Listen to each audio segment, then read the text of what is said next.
চলো আমরা আপাতত জু থেকে বেরিয়ে জু আর আমাদের ওই যে সব সাইড সিন গুলো দেখে আমরা এখান থেকে একটা ভিতরে রাস্তা জিজ্ঞাসা করলাম, পুলিশকে জিজ্ঞাসা করে নিলাম যে এই রাস্তায় টাইগার হিল যাবে কিনা। যদিও আমরা সানরাইজ দেখতে পাবো না, তো কোনো ব্যাপার না, যেহেতু ওটা টাইগার হিল একটা সব ভিউ, সুন্দর ভিউর মধ্যে একটা পড়ে, তো আমরা ভাবলাম চলো এই দিক থেকে টাইগার হিলটা করেই নি।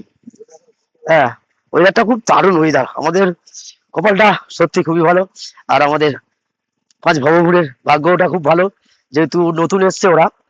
এই সব যে কোনো মুহূর্তে তো বৃষ্টি, আর তার মধ্যে কুয়াশা ভরা প্রকৃতি, কেমন যেন লাগে। তো এখন এই রাস্তা দিয়ে আমরা যাচ্ছি। হ্যাঁ, হ্যাঁ, ব্যাটারি অন করতে হবে তো, অন না করলে চার্জ হবে না তো। নর্থ সিকিমে তো নর্থ সিকিমে তো মাধব প্রে করলো, পুরো ওইটাই চার্জ দিল।